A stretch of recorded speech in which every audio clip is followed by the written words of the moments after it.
Hey folks, Daryl here. Just want to let you know that today's show is sponsored by SeatGeek. SeatGeek has simplified the ticket buying process to make life easier for sports and music fans. They aggregate multiple ticket sites so you can see all the information in one app.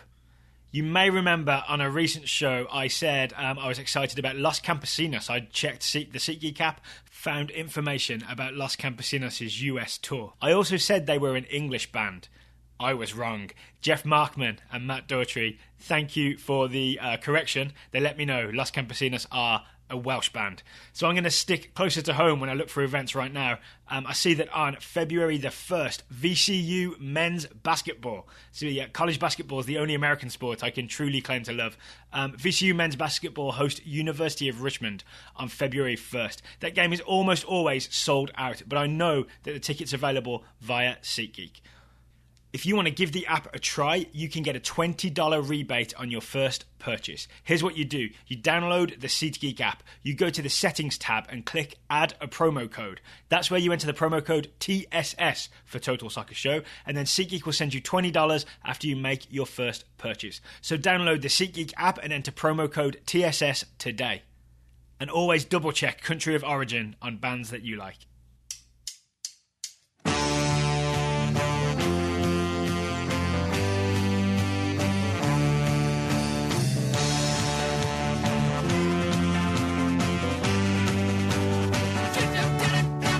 Hello and welcome to the Total Soccer Show. I am Daryl Grove. I am not joined by Taylor Rockwell today. He is visiting family in California for the holidays. Instead of Taylor, I'll be talking to Will Parchman. You may know Will from topdrawersoccer.com, where he's a staff writer and an expert on US youth soccer.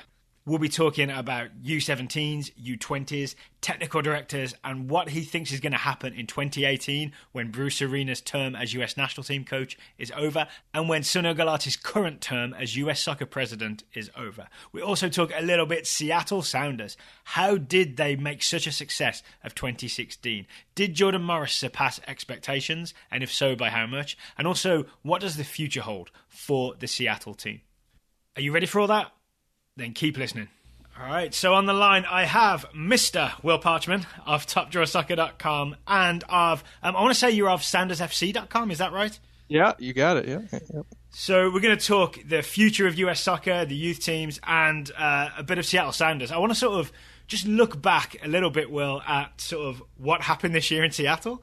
And my big question to you is it sustainable? What is this like Seattle team of the playoffs and a little bit before that?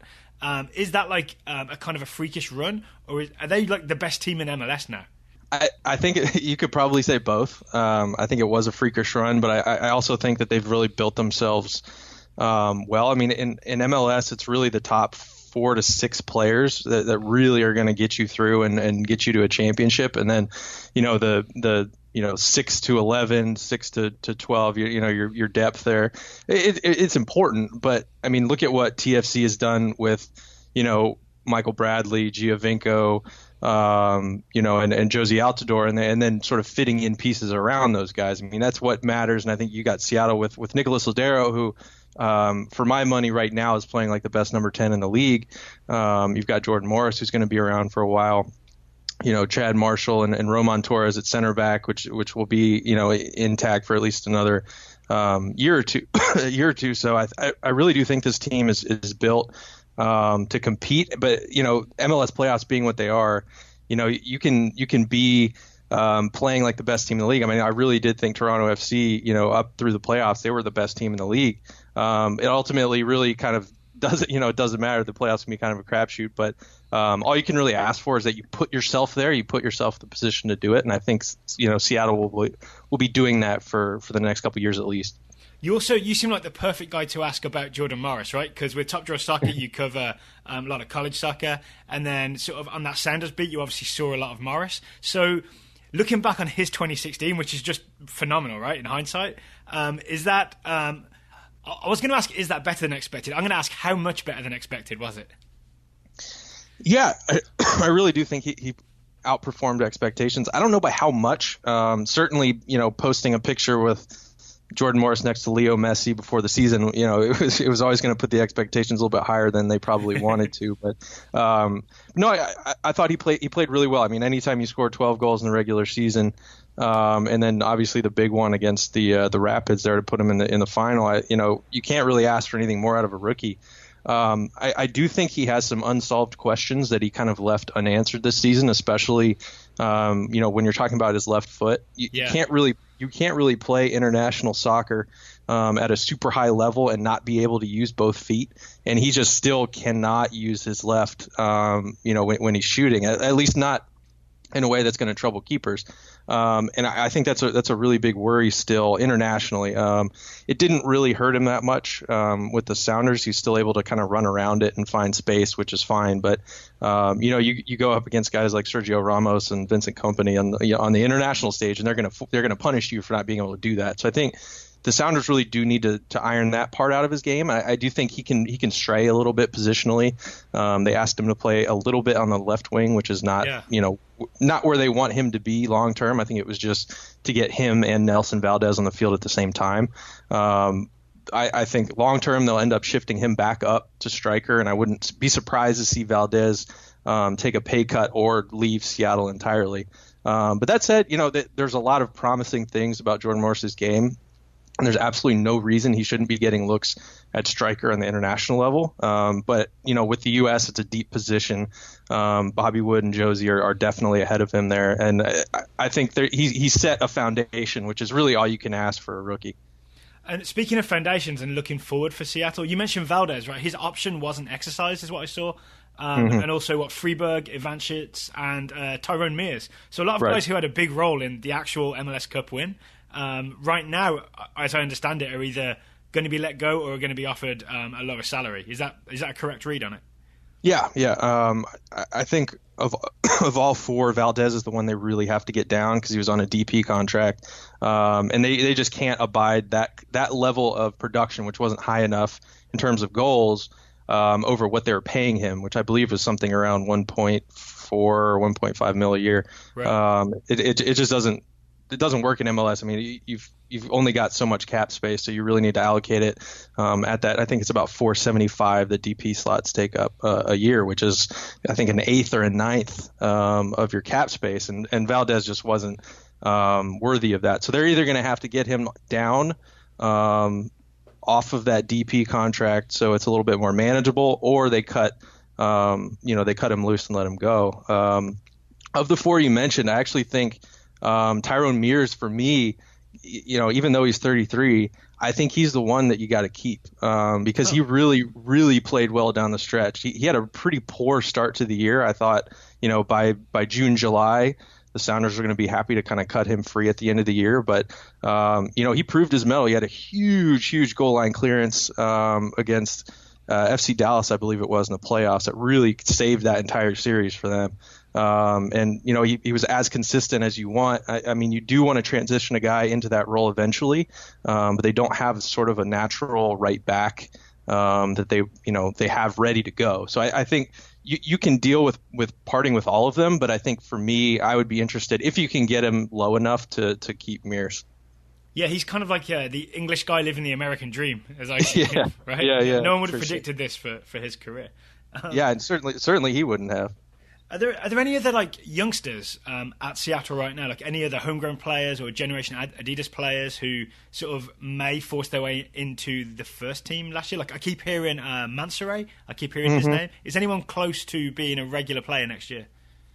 No, I don't think so. And I would have told you Tyler Miller, maybe a year ago, as a young goalkeeper out of Northwestern who spent a little bit of time in Europe, maybe a couple months and then came back. But Stefan Frey proved himself. He's not going anywhere between the posts. So yeah, he defined physics, right? Yeah. But Mansoray is an interesting, physical specimen. I've watched him a bit with Sounders too.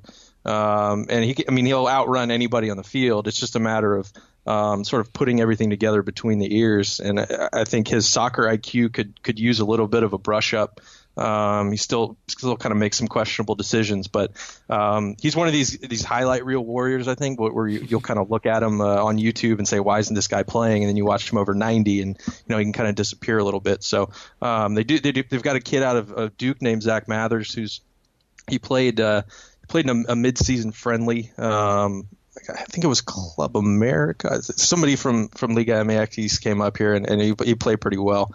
But the Sounders don't really have. I think that's one of the main areas of improvement for them is they don't really have a super robust academy pipeline yet. I mean, they've obviously produced some great players like DeAndre Edlin and Jordan Morris, but they don't really have any guys like FC Dallas who are really sort of chafing at that first team. Am I right in thinking it's not as direct as the sort of Dallas Academy? Because it seems like I think Yedlin and Morris both spent time with other like area youth clubs, but then they got like, a couple years with Seattle, and that's what makes them like homegrown eligible.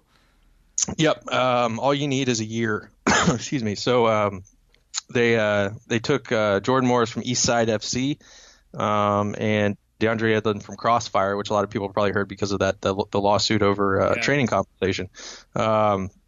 The Sounders are still kind of looking for that one guy who's been with the club from the U14 age or now the U12 age up through U18s. They haven't really had that sort of Kellen Acosta where they can look and he's been through every stage of our academy yet. But they they do good work. It's I think it's just a matter of time. But certainly I think with how much people up here up in Seattle love soccer, it's coming. Speaking of the youth. Taylor and I on the show were very excited about the Nike international friendlies, the U17s getting that win. But I obviously wanted to ask sort of someone with more experience watching that age group. Were we right to be super excited about that tournament win, or is it kind of inevitable that they eventually win it? I think the excitement was justified in a sense, but I do think that there was a little bit of overreach. I thought especially the Turkish and Portuguese teams were a little bit overrated. The Brazilian win was quality. I think that was the one win where you saw the U.S. sort of really break out. It was a 3-0 game. It was really tight. And then they just kind of end up sort of bullying through Brazil. But the thing that was exciting and also a little daunting was that the U.S. had a lot of individual sort of sparkling moments, if you will. These guys like Andrew Carlton out of Atlanta and Ayo Akinola out of TFC, Josh Sargent, who's a St. Louis Scott Gallagher product who rumored to be sporting Kansas City is kind of looking into him. These sort of guys sort of broke out individually, and there was some good team play. I think the last goal against Portugal was just a lovely, 80-yard work it down the field kind of thing. But if you look at it sort of at a broader stroke, it was very much an American tournament. They got by on a lot of athleticism, a lot of speed. It was encouraging to see a lot of technical ability, a lot of guys taking guys on.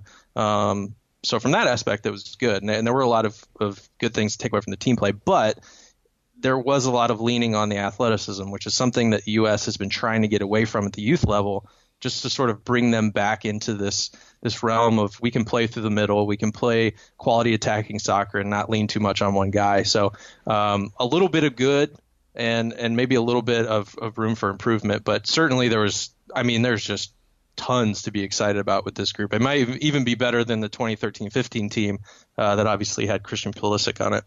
Yeah, I'm looking at it, and to me, the Pulisic figure is Andrew Carlton. I mean, I think they're kind of different players, and that Carlton seems more, and I mean this politely, I think he seems more cocky. Like he's just more flashy. Yeah. But he seems like the face of the team in many ways, the spiky haired face of the team. So I'm wondering like what you see from him. Like is that flashness something that he can carry over to? Well, I mean, even to like a professional adult level next year with Atlanta, or will he sort of? I don't want to wish ill on him, but will he get that knocked out of him in a way? Yeah, I'm of two minds on Andrew Carlton. Just from the standpoint of loving flash. I love some of the things that he does in the field. He's very much, I made this analogy before, but he's very much the J.R. Smith of American soccer. And for people who maybe aren't as familiar with American basketball, but J.R. Smith, J.R. Smith plays for the Cleveland Cavaliers, and he's just sort of this almost ridiculously talented, / crazy figure who, he'll sort of run the gamut of, paying attention. Like he's grabbed popcorn off the sidelines in the middle of the game before, and he just does runs the gamut of insanity. But he's simultaneously one of the best players in the league. That to me is Andrew Carleton. He has every tool you want, and sometimes he knows it a little too well. Yeah. I saw him try to rainbow a defender. I think it was against Portugal, where he tried to just sort of kick this thing over his back and over the defender's head, and it did not work, unsurprisingly. We've asked for more creativity out of our American players for so long that it's hard to really count him, mark him down negatively for that, because it's something that we don't see very often. So I do love that side of his game where he's willing to take risks. He reminds me of a Brazilian winger in that way, where he's sort of dancing over the ball and trying to make you look stupid. But it can really get him into trouble. And I think his hubris is something that has sort of grown out of his talent, but I think it also needs to be checked, because he's going to do something like that at pro level. He's going to go up a guy, who's 200 pounds of muscle like Roman Torres. He's going to put him on the ground, right. And he's going to make you think twice about it. So yes, I love the fact that he's flashy and he tries things, and a lot of times it comes off. But I do think he needs to rein it in a little bit sometimes, and just sort of play through the flow of the game, and not be such a one-on-one guy all the time, and maybe do a little bit more 1-2s. It's definitely a part of his game, but he's only 16, so he's got plenty of time to sort of work that out. So if you had to put money on it next year, do you think he sees minutes in MLS with Atlanta, or is he too young? I would be surprised. They may try him out at the end of the year, but I would not be at all surprised if they try to loan him out, maybe out to USL for a year. He's just, if you watch him play, he's really small physically. Yeah, we saw him for 20 minutes for the Charleston Battery against the Richmond Kickers. He and Ebabisi came on, and they genuinely changed the game. I think they turned it around from losing 1-0 to winning 2-1. Yeah. And he has that capability. And I think a lot of it depends on what Atlanta is able to do, in terms of roster moves. But they've got Hector Villalba, and they just signed Almiron, and both of those guys are wide players, will probably occupy where Carleton would be. So I would not be at all surprised. Maybe they keep him on the roster through March, see how it goes, and then loan him out. But again, he's only 16. I want to say he's like 5'7", 140, right. maybe a little bit bigger than that. But yeah, it's 16-year-olds. It's hard to predict, how ready they're going to be, and you don't see them in pro soccer very often, especially not a league like MLS, which is fairly big and physical. And then the other thing on the horizon is the U17 team has those qualifiers coming up, right? The World Cup qualifiers, which I believe is in Panama. Is that right? It's a little CONCACAF tournament. Yes. And I saw the US was in a group with Mexico. So is this... That's right. I'm not familiar enough with this sort of qualifying process. Is this a big challenge, or is this something the US can expect to get through pretty comfortably? Yes, it is a big challenge. Mexico's actually won the U17 World Cup twice. Most recently... 2011, and so this is a development apparatus that is used to not just winning CONCACAF, which is done. I believe they've won this tournament 6 times. The U.S. has only won it once, maybe twice, and so Mexico is not only used to dominating CONCACAF, not just at the U17 level, but U20s and for the U23 Olympic qualifying, but on the world stage as well. I mean, they've won titles across, running the gamut. So the U.S. is up against it. They've never, in 32 years this tournament, they've never been in a group with Mexico. So I would expect them to finish second at best in this group, but is that good enough? Does that get you through to qualify, or do you have to win your group to go? Yeah, that's good. Well, that'll put you in the next phase. Okay. So that'll keep them alive. All they need to do is finish second. But the problem is that they've also got Jamaica in their group. And Jamaica, you would look at that and automatically think, okay, well, they're going to get past. But in the last U17 qualifying cycle, you actually lost to Jamaica in the group stage and then needed to beat them in a playoff. Yes, I remember. Yeah, just to qualify for the World Cup. And that playoff went to penalties after scoreless regulation, and the U.S. hung on 5-4, and actually Christian Pulisic missed a penalty in that game, and the U.S. ended up winning and advancing anyway. So that would have been a crisis Beyond Crises because they didn't make the tournament in 2013. So that would have been 2 consecutive cycles in which they didn't make a World Cup. So it says in my notes that tournament, that CONCACAF tournament, is April, 21st of April, 2017. Yep. Don't the U20s also have a U20 World Cup qualifier? Basically the same thing, right? CONCACAF, right. Yep. CONCACAF tournament. This one seems, I don't quite understand it. The process seems a little tougher in that obviously they're older players, so they might be with professional teams. Therefore, they might not be released. So could you give me an inkling of the sort of names we can expect to see on that U20 roster? Yeah, so the U20 teams that have been playing, you've seen a lot. I think Jeremy Ebobisse, you mentioned him. Yeah. He's kind of been the breakout star of this U20 group. He's obviously getting looks he signed a GA contract, Generation Adidas contract with MLS, and I believe in September or August.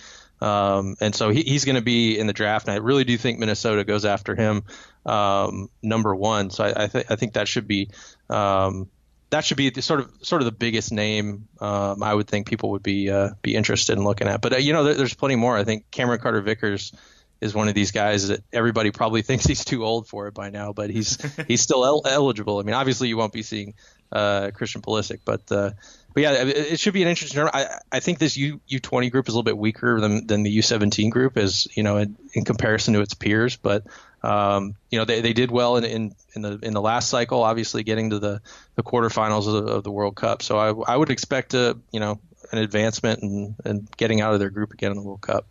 Is it Tab Ramos still the U20 coach? He is, and I believe he's performing as an interim technical director for all of U.S. soccer right now. So it's an interesting time in Tab's life, I'm sure. Yeah, I wanted to ask you about that. So we've mulled this over several times on the show and spoken to a few people about like who the next technical director of U.S. soccer will be, and it seems to me that Tab Ramos essentially was the technical director all along and is the technical director now. Yeah, that's what it seems. I mean, I don't know when U.S. Soccer made that switch, because I know Klinsmann was hired at the end of 2013 as the quote-unquote technical director. But I think what U.S. Soccer realized, like we all kind of realized, was that it was just too big of a bear for one guy to tackle. So they started sort of siphoning duties off to Tab, who also is the youth technical director. I don't know if people know that, but they had segmented that role to begin with, where Klinsmann was the U.S. soccer technical director, and then Tab was doing it for the youth team. So he was over, the U20s, U17s, or whatever. Now apparently he's got the whole thing and has for a little bit. So I'm not sure if you can expect much when you're scraping a guy that thin. He's also worrying about the U20s as well. So I would expect they would, bring in somebody either to coach the U20s or to be a full-time technical director, at least in one of those spots, to give him a little bit of a break. I wanted to ask you as well about sort of the recent changes. I looked back at the history of the youth technical director, and it was Claudio Reyna in 2010 and then Tab Ramos in 2013. And I understand changes have been made to, development academies and birth years and all that sort of stuff. And I did wonder if the U17s winning that Nike International Friendlies tournament, is it too optimistic to look at that and say, oh, here are the first fruits of the small changes that were made with player development initiative and all that sort of stuff? Or is it reading too much into it? Yeah, it's probably reading a little bit too much into it. I think the more direct, because those are, that's the cream of the crop that you're talking about, the the U17s, and not that you can't judge, U.S. soccer's sort of changes on that part, partially, but I think it's even more important to see the depth of talent and where the development academy is. So if you went to a random game, between Players Development Academy and the Philadelphia Union U18s on a Tuesday, right. What's the level of that game? And I think is that the type of game you do go to? I mostly go to games in the Pacific Northwest, but every now and then, yeah, we will, we'll go out to a random game just to kind of see, how things are. And obviously we're at the showcases and the playoffs in the summer as well. But it's just sort of about, when you peel back the layers of, okay, here's Andrew Carlton, great. Here's Ayo Akinola, great. But what are the guys sort of a level below him? How talented are they? Because those are the guys that are going to be filling out MLS.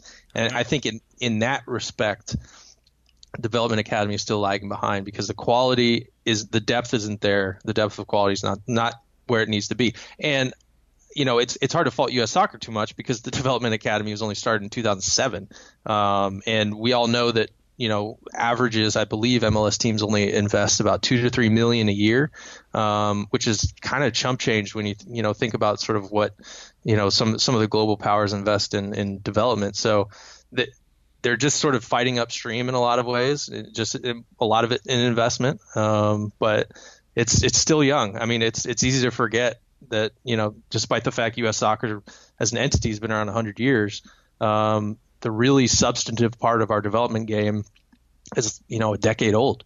So do you look at it as there's no big change that needs to happen right now? It's just slowly more and more money needs to be invested into development academies, and you're thinking that'll happen over time?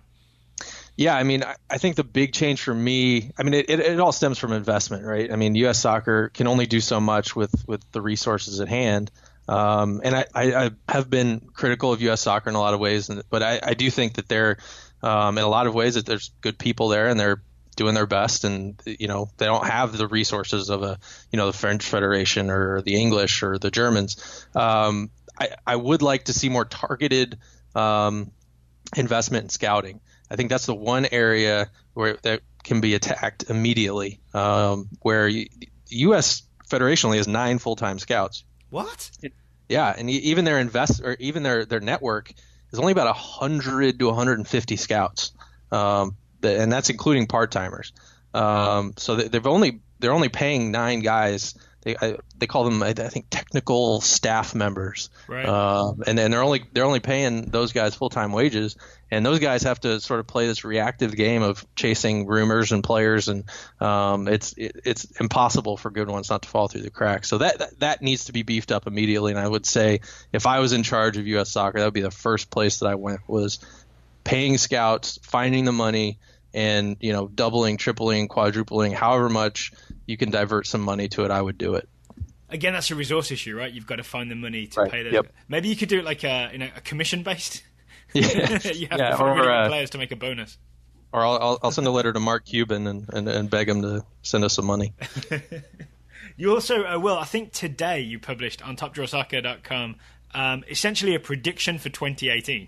You were looking ahead to sort of the end of Bruce Arena's stated contract, and I think you essentially suggested Oscar Pereira is the guy that needs to take over in 2018. There was more detail to it than that, though. I'd love to just, if you wouldn't mind, sort of letting our listeners know what's in that prediction. Yeah, so I was interested in sort of the time frame of when U.S. Soccer elects Gulati every year.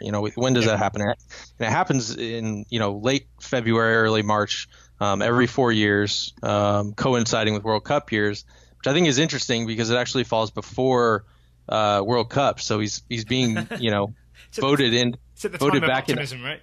Yeah. I mean, he's being voted back into office before we've seen the fruits of the biggest tournament that he presides over. Obviously, that's not everything that encompasses his job, but I think it's a fair point of judgment for U.S. Soccer Federation president to have the World Cup. So in 2018, what I would love to see Gulati do, I'm sure he's going to run unopposed again, and I'm sure he's going to win in a landslide. So I would like to see him announce this is my last cycle. It'll be his 4th cycle. That's a lot of years to sort of be at the head of a big organization like U.S. Soccer. So I'd like to see him say, I'm stepping down in 2022, and I'm proposing that we cut short the term of office to 2 terms. So you can't serve any more than 8 years, just to freshen the blood. It's the same principles of the country we're in terms of our president. So I'd like to see him do that. I would like to see him sort of come out in 2018 and say, that same March, to say Bruce Arena is not going to be our coach after 2018. We're starting the search now. Spend 4 months. Hopefully, in my view, that would end in Oscar Pereira, who I think is a fantastic coach, knows the landscape, knows how to develop players, knows how to bring on young guys. And you only need to look at FC Dallas's results to sort of see how good he's been. I would like to see him installed with the idea that you're not going to bring him on for more than one go round. I think we've seen with both Klinsmann and Arena how, poor second cycle would be. Most countries don't have coaches in for 2 cycles for a reason. I agree. And, sort of have that in mind. And let Perea pick his staff. Let him sort of pick guys who can be both bridge the MLS divide and the Europe divide. I think Klinsmann was very Euro focused, hired just guys that were Euro focused, and Arena and Bradley were very domestic focused, very MLS focused. Not that they both didn't bleed over, but I think there needs to be a guy in the middle. So you need to, I think, like Abraham Lincoln, have a sort of a dissenting staff where you've got one guy from Europe and one guy from MLS. And my proposal was David Wagner, who's at Huddersfield, has been rumored to be headed back to Germany. I believe Wolfsburg were some of the rumors, and then Jesse Marsch at the Red Bulls. That's an idealistic thing. It could be anybody, but yeah, I'd sort of let him go, let him off the leash, and then hopefully that would encourage in 2022. That would encourage, our presidential election would then be open. There would be several candidates that would be representing sort of the zeitgeist of the times. What are people thinking? I don't know that Gulati was all that hooked into that. So just to have some different ideas sort of in the pot, I think would be a good thing. So that's, an idealistic view. But I would hope that some of these things would sort of come up and we could at least talk about them. So your idea would be like there would be, say, 3 presidential candidates, and each of those would have kind of a vision, and their vision would imply or specifically name their next head coach of the US men's national team, and then voters would, I think voters are on the executive, right? So they would choose between the 3 visions. Yeah, and even if that's, one guy is a staunch pro-rel guy, right? And one guy is a little bit more status quo, and somebody else has a different idea. I may be on record as saying I like pro-rel. I'm not sure if now's the time, but I think it's completely fair to open that up to voting. I think it's debate. Yeah, so and maybe those people feel like their voice is finally being heard. And if pro-rel has enough traction in this country, if there is enough representation behind it, then maybe it deserves to have its day in the sun. I'm not the person to make that denouncement. So I think the system should be able to decide that through its own voting mechanisms. And so my hope would be that it would be representative enough of what people are wanting and what they're talking about, so that the president would sort of reflect that back. And how do you feel about the next, say, 18 months or so, with Bruce Arena in charge? I gathered from the article that you were kind of in favour of it as a short-term measure that may hopefully get us to the World Cup, and that's kind of all that matters in the short term? Yeah, it's very much a stopgap. And if it is what I suspect it is, and they kind of they let Arena do his thing for 2 years, the U.S. pulls it back together. I'm sure they will. They get to the World Cup. Hopefully they get through the group. You say, thanks, Bruce. We really appreciate your participation, and we're gonna move on. And if that's what it is, then I think this was the right move. I mean, they didn't really have time to sit down and be idealistic with this move. They just needed a nuts and bolts guy to get them across the finish line, because obviously things were breaking down a little bit. I think it's foolhardy to look at this and say, they went back to the well again. They went back to sort of the old guard, and they're not giving new guys a chance. I don't think that's what this time was about. I think it was more about Arena. Now, if we get to 2018 and they're saying, okay, well, we're going to let Bruce take us to 2022, I think it was the whole thing was a failure. We did it wrong, and Bruce was not the answer. But if he is pushed off after 2018 with sort of a handshake and a slap on the back, I think that's sort of the way it needs to be. A U.S. soccer carriage plaque kind of thing. Yeah. Here's your plaque. I will. Thank you. I feel like we covered a lot of topics. So I want to say thank you for taking time to talk to me today. Yeah, you bet. Appreciate it. And happy holidays to you. Yeah, you too. Thank you again to Will Parchman. It's always good to hear what he has to say. If you'd like to see more of Will's work, you can find him at topdrawsoccer.com, at soundersfc.com, and also he's on Twitter at Will Parchman. And thank you for listening to today's show.